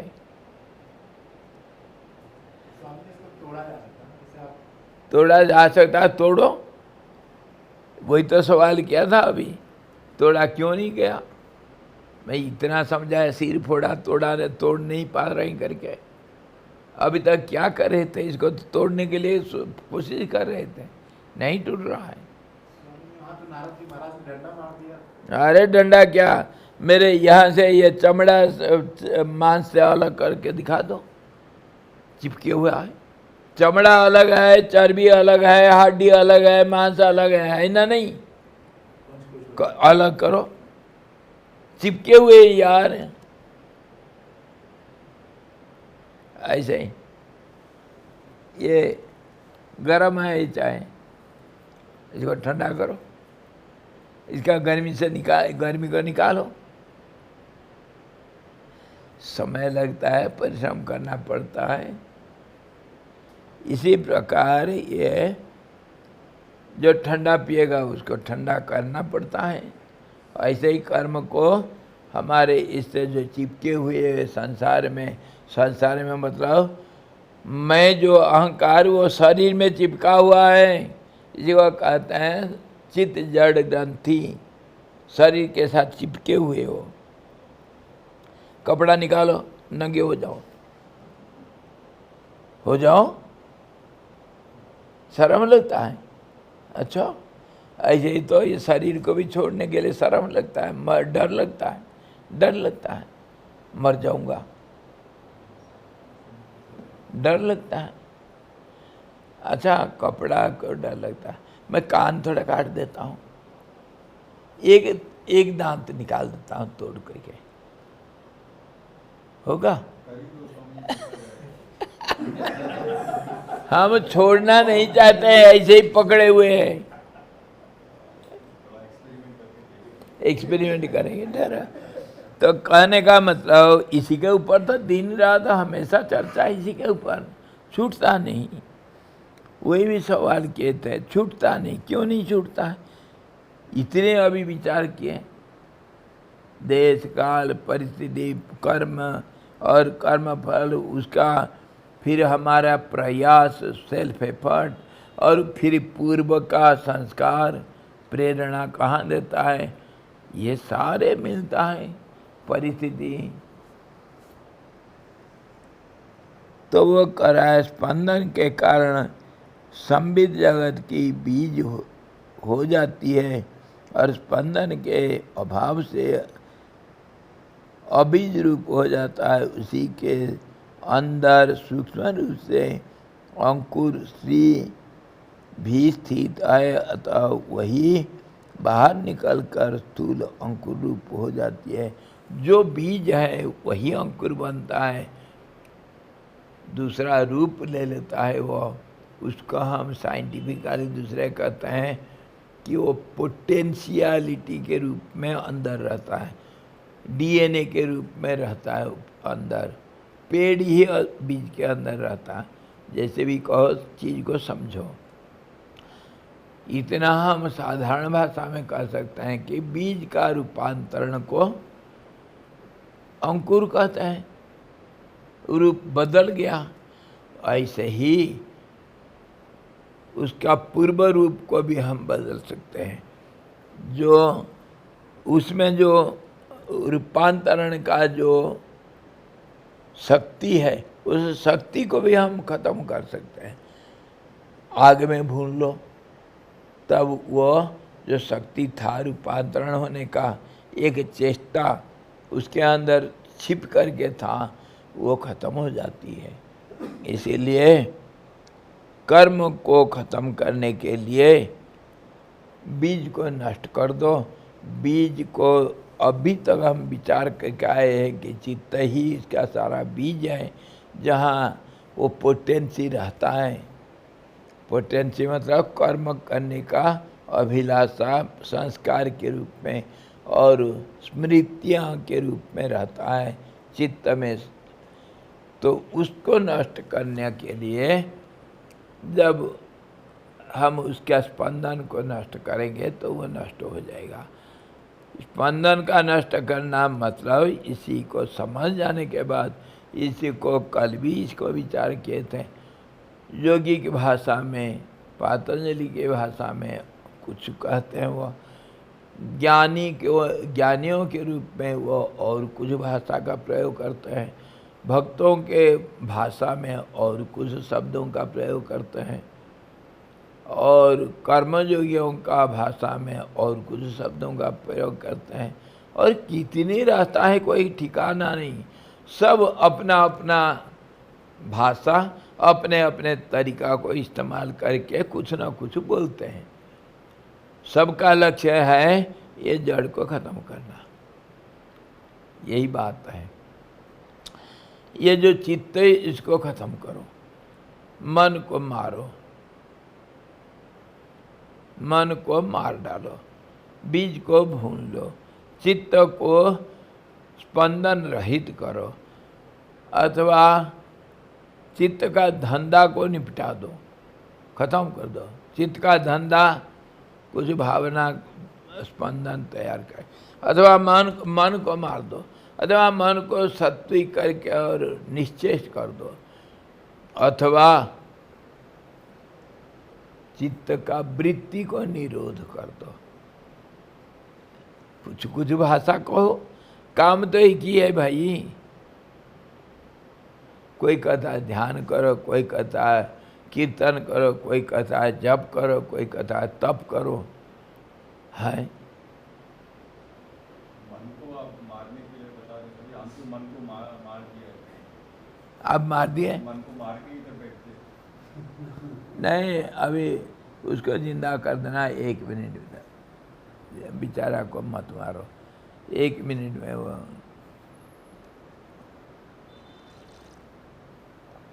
वो जोंक है, रक्त बीज, वो नहीं मरता है, नहीं मरता है।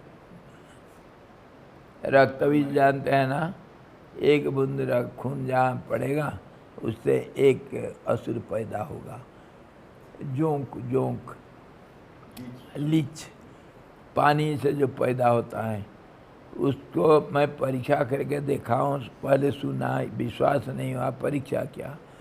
उसको जोंक को आगे में जला दो, उसका खाक को जलाने के बाद उसका जो राख होगा, तो राख को पानी में डाल दो। सुबह के लिए इतने इतने छोटे छोटे जीव तैरता हुआ दिखे ना। तो ऐसे ही हमारा मन है, ऐसे ही है चित्त, ऐसे ही है शरीर। कैसे मारोगे? जलने के बाद भी नहीं मरता। नहीं मरता, क्योंकि स्वेदज है ना, पानी से पैदा होता है, गंदा पानी से। वो राख को पानी में डाल दो तो पानी गंदा हो गया, उसी से पैदा होगी। स्वेदज है, नहीं डालेंगे तो पैदा नहीं होंगे, नहीं होंगे। पानी में डालने से पैदा होंगे। मॉइस्चर से तो होते हैं, और होते कहाँ? बारिश के महीना में होते हैं। शीतकाल में कहीं जोग जाग कहीं नहीं मिलेंगे, स्वप्न में भी नहीं आते हैं। अभी नाल जा रहा था, 100 में कितना नमक लेके गए, नमक डालते रहा। तो आज इतना हम चित्त को मारने का तरीका निकाल दे कि खाली स्पंदन को रोकना। इसको कितनी अलग अलग भाषा में, कितने अलग अलग आचार्य लोग, गुरु लोग कितने अलग अलग भाषा में अलग अलग रास्ता बताए हैं, लेकिन सबका all the roads lead to Rome. चाहे कोई भी रास्ता पकड़ लो, पहाड़ के जड़ से आखिर जा कर के चोटी में मिलेंगे, चिंता मत करो, मिलेंगे एक जगह पर। असीम चित्त स्वभाव ही ऐसा है कि कहीं पर अपने स्वभाव बस देश काल क्रम में स्थित स्पंदन से शून्य हो जाता है और कहीं पर स्पंदन रूप बन जाता है। ये इसको कल देखेंगे। ये भी बड़ा मज़ेदार एक पॉइंट है जिसको हम बहुत विचार गहराई से विचार करना। सब ये इंद्रधनुष में रंग कैसे दिखता है, और वही रंग खाली धनुष में थोड़ी दिखेगा। शाम को देखो, सुबह देखो, बादलों में दिख जाता है, आसमान रंग जाता है, पहाड़ रंग जाता है, पहाड़ का चोटी रंग जाता है, सुबह शाम, है ना। ये रंग आता है कहाँ से?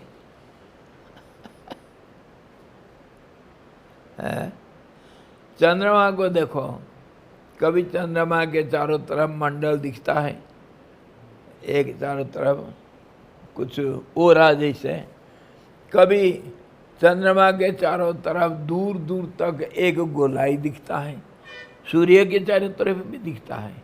ये कैसा दिखता है, क्या चीज़ है, क्या आता है कहाँ से, कैसे दिखता है? इसको कल विचार करेंगे गहराई से। ये संसार ऐसे ही दिखता है और परमात्मा का स्वभाव भी ऐसा है। लहरों से लहरें टकराते हैं क्यों? लहरों से लहरें टकराते हैं क्यों? लाखों करोड़ों लाखों अरबों बुदबुदे बन जाते हैं क्यों? बन करके बिगड़ते रहते हैं क्यों? ये तो सवाल तो, जब बनते हैं फिर बिगड़ते क्यों और टकराते हैं क्यों आपस में? महासागर का तो स्वभाव ही यूं, यही है स्वभाव कहा गया। महासागर का यही है स्वभाव, समझो का नहीं? क्यों नहीं पूछना? जैसे ये हुआ सागर का, ऐसे चिदानंद सागर का ऐसे ही स्वभाव है। कभी दिख जाता है, कभी नहीं दिखता है। क्या वो रंग रंगीला आकाश, बादल अथवा चंद्र इंद्रधनुष क्या हमेशा दिखता है? कभी दिखता है, कभी नहीं। बादल का रंग क्या हमेशा काला रहता है? क्या हमेशा सफ़ेद रहता है? हमेशा लाल रहता है? कभी रहता है, कभी नहीं। यही तो है स्वभाव, इसी को कहते हैं स्वभाव। दुनिया का स्वभाव भी ऐसे ही है, परमात्मा का भी स्वभाव ऐसे ही है। कभी संसार दिखेगा उसमें, कभी नहीं दिखेगा। उसी को सृष्टि स्थिति प्रलय मानते हैं हम। उसी को हम समय का विस्तार मानते हैं, इसी को हम देश काल परिस्थिति मानते हैं, और उसी का कारण रूप कुछ विशेष रूप दे करके ब्रह्मा विष्णु शंकर मानते हैं। इच्छा शक्ति, क्रिया शक्ति, ज्ञान शक्ति मानते हैं। सृष्टि स्थिति संहार मानते हैं। कुछ भी करो, कुछ भी मानो, कैसे भी भाषा प्रयोग करो, कुछ भी करो, चीज समझ जाना चाहिए। बस समझ गया तो काम बन गया। जब चाहे तब अंदर मौज लो, जब चाहे तब बाहर भी मौज लो। किसको गाली दिया, गाली सुना, उसमें मौज है, आनंद है, शब्दों का खेल है, मौज लो। कोई गाली देता है, अरे गाली दे यार, पैसा देता हूँ गाली दे। मौज लो। शब्दों का तो खेल है, हवा में हवा चलता रहता है, तो उसमें गाली क्या और प्रशंसा क्या? तुम हजारों प्रशंसा कर लो, मेरा क्या बन जाता है? तुम हजारों गाली देते हो, मेरा क्या बिगड़ जाएगा? हवा में हवा चला। हाँ, कल देखेंगे, मौज लेंगे। हरि ओम। पूर्णमदा पूर्णमिदम पूर्णात् पूर्णमुदच्यते पूर्णस्य पूर्णमादाय पूर्णमेवावशिष्यते। ओम शांति शांति शांति। सद्गुरु भगवान की जय। सच्चिदानंद भगवान की जय। शब्द ब्रह्म की जय। सरस्वती महारानी की जय। जोग वशिष्ठ जी भगवान की जय।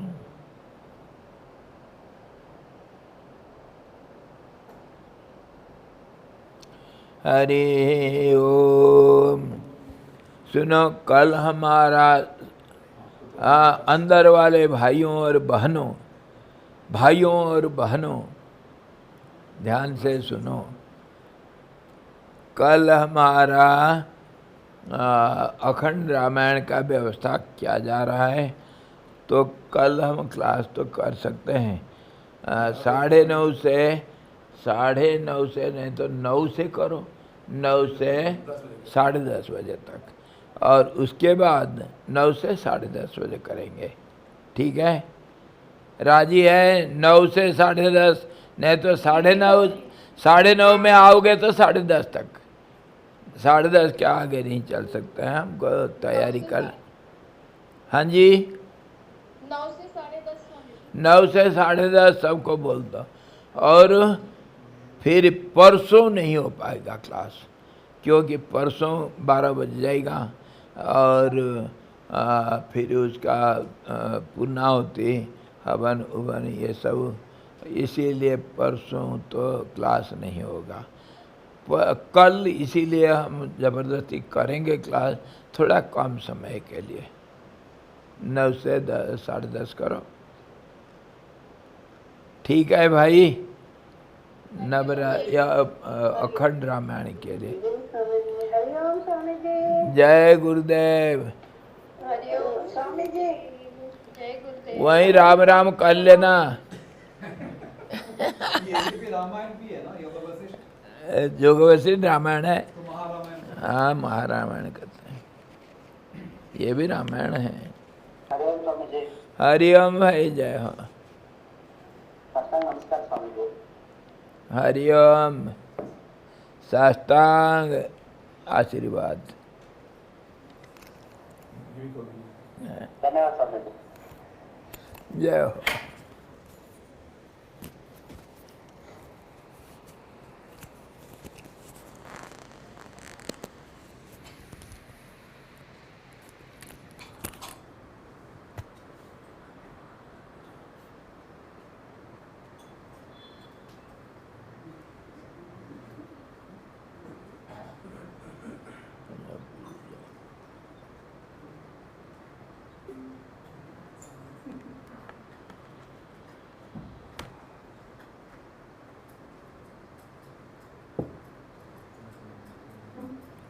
वो किताब कहाँ है? वो जो नोटबुक कहाँ रखे हो? मेरे पास। अच्छा, उसको खोना नहीं, मेरे को दे दो, मैं भूल जाऊँगा। आप उसका कॉपी कर सकते हो? जी। वो उसको टाइप कर रहे थे, हो गया? बाकी में।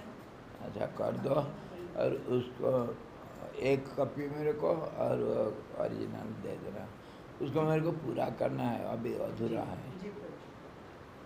नहीं करना है। नहीं करना? नहीं, उसको और जोड़ते रहो। ये है क्या करना है उसको, अरे उपन्यास को क्या कहते हैं? नोवेल है। कैरेक्टर जोड़ते जाओ। क्या रखा है? अनंत कहानी है, जितना जोड़ सकते हैं। स्वामी जी, अनंत कहानी और पागल कहानी वही अंतर है? नहीं, कोई अंतर नहीं। पागल कहानी है, अनंत कहानी है। उसमें चैप्टर वाइज चैप्टर जोड़ते रहते सकते हैं। उसको क्यों जो वो ड्रामा कर रहे हैं, पगला और पगली मिल करके, उसको कभी दिखाओ, कभी रंगमंच के रूप में, कभी कहानी के रूप में कहानी बोलेगा सुनो, कभी उसको बोलो चित्र के रूप में चित्र बनते जाओ, कभी बोलो भूतों का नृत्य के बारे में, कभी कैसे भूत नाचते हैं, पंचभूत नाचेंगे, कभी वो पंचीकरण के रूप में, मतलब जोड़ते चलो, वो गाना गाएगी पगली कि प्यार का गंगा बहाते चलो। और राह मिलेंगे कोई दीन दुखी, उनको भी गले लगाते चलो। वो ब्रह्मा गला लगाते चला, संसार बनते गया।